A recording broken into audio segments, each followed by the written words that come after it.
एक बार देवर्षि नारद चिंतित मन से श्री कृष्ण के द्वार पर पहुंचे। उनका मुख मलिन था और नेत्रों में व्याकुलता झलक रही थी।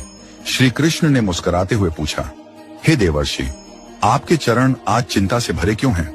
नारद मुनि बोले, प्रभु, पृथ्वी लोक में मानव भौतिक सुखों के पीछे भाग रहा है, किंतु फिर भी उसे शांति नहीं मिल रही। बहुत से घरों में मैंने अशांति, रोग, दरिद्रता और भय का वास देखा है। इसका कारण क्या है? श्री कृष्ण ने गंभीर स्वर में उत्तर दिया, हे नारद, मनुष्य चाहे जितने भी पुण्य कर ले, यदि उसके घर में ये तीन चीजें हों तो वह अकाल मृत्यु, मानसिक तनाव और दरिद्रता से नहीं बच सकता। 1. टूटी हुई मूर्तियां या देव प्रतिमाएं। श्री कृष्ण बोले, चाहे वह किसी भी देवता की मूर्ति हो, यदि वह खंडित हो जाए तो उसे तुरंत विसर्जित कर देना चाहिए। टूटी मूर्ति में देवता का वास नहीं रहता, इसके स्थान पर वहां नकारात्मक शक्तियां वास कर सकती हैं। ऐसे घर में सौभाग्य नहीं टिकता।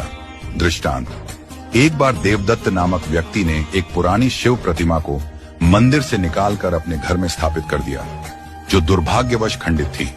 पहले तो सब सामान्य रहा, लेकिन शीघ्र ही उनके घर में रोग, विवाद और चिंता का ऐसा दौर शुरू हुआ जो वर्षों तक चला।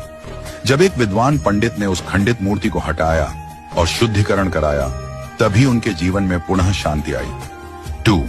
मृत व्यक्ति की उपयोग की हुई वस्तुएं। प्राचीन ग्रंथों में वर्णित है कि मृत व्यक्ति की वस्तुओं में उनकी सूक्ष्म ऊर्जा बनी रहती है।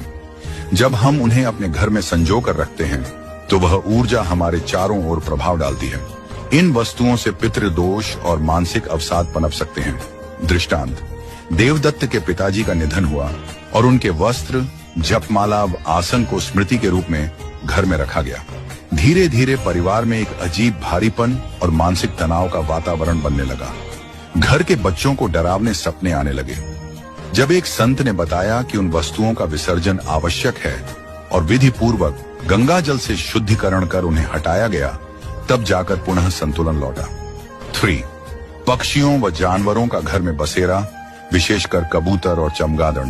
श्री कृष्ण ने कहा, प्रकृति के जीवों के साथ सह अस्तित्व में रहना उचित है, परंतु यदि वे आपके घर के भीतर स्थायी रूप से बस जाएं, तो यह ऊर्जा संतुलन को बिगाड़ देता है। कबूतर और विशेष रूप से चमगादड़ तमसिक ऊर्जा के संवाहक होते हैं। उनका घर में निवास भय, रोग और दरिद्रता को आमंत्रित करता है। श्री कृष्ण का समाधान, जो व्यक्ति अपने घर में शुद्धता, पवित्रता और सात्विकता बनाए रखता है, वह स्वयं ही सभी प्रकार की नकारात्मकता से मुक्त रहता है।